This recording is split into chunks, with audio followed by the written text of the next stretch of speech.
Kawis tinggal sampun satoto temanten putri Sang Diayu Arika Ladi Asifa sarjana pendidikan putri saking Bapak Suwarkam Ibu Sulastri sampun paripurna nggih nyong lulur sari 12 wadono keparengipun badhe kawijilaken saking temas wangi tumuju dhateng Sasonedi Sasana Mulya ingkang saperlu kalenggahaken wonten ing papan palenggahan temanten kekalih.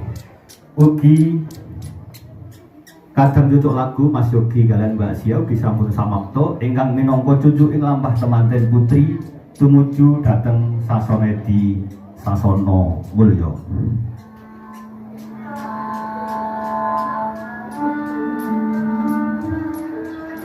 Wijilira sang temanten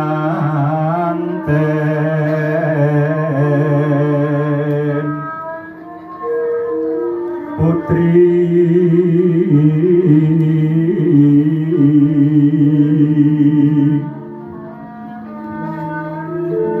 lampah ira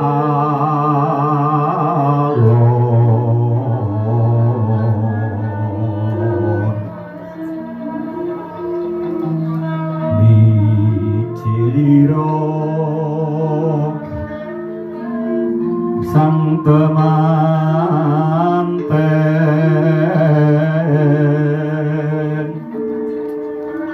putri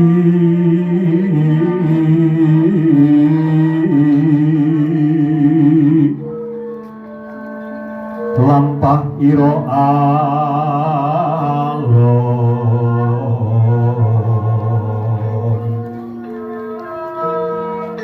pasuryane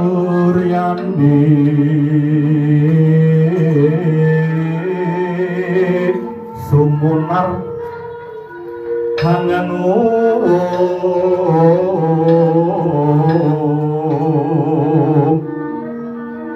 solahira winggit lir widodari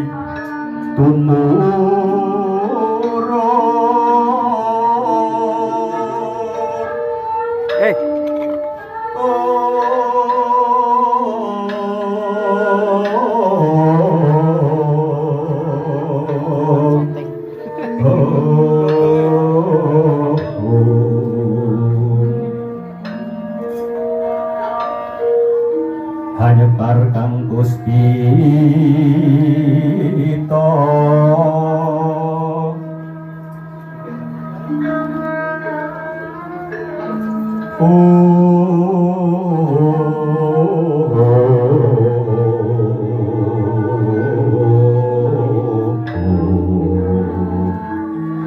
sari sari lir widodari tumurun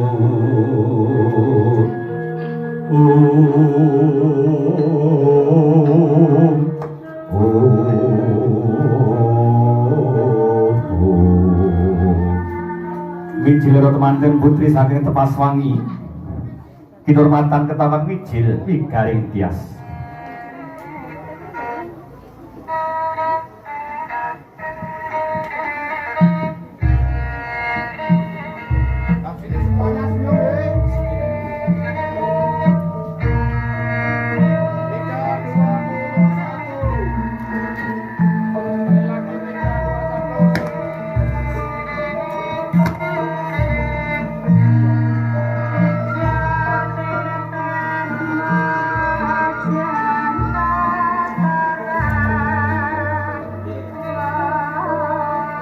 Santi Niskala nirkumalane kang pramundhita sirna kang durgama sinapa ingkah gendingan keparwa kala narbuka waraning pahargyan temanten ingkang sinungging ing pralampita ginupitilangening budaya luhur mugi saged dados tepa palupisan yen ingkang tansah marsudi dumateng ing kautama kawistara sampun mijil temanten putri Arika Ladi Asifa kakanthi dening Bapak Soebuan Bapak Suwarkam Ibu Sulastri sampun dumugi papan palenggahan tumuli badhe kalajengaken ambedol wujudipun Sekar Mayang Sekaran Dimanca Warna kepareng Bapak Arkam maringaken wujudipun Sekar Mayang dhumateng Joko Kumala Pramansudi utawi Pagerayu, pager bagus, monggo.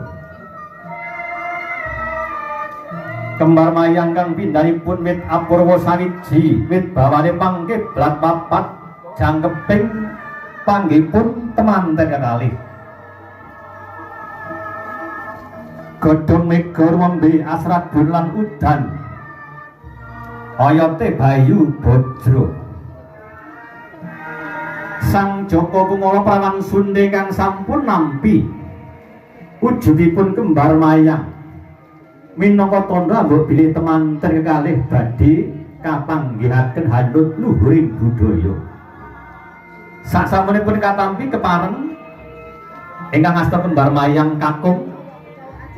Nggih, kembar mayang kakung monggo tindak ngajeng.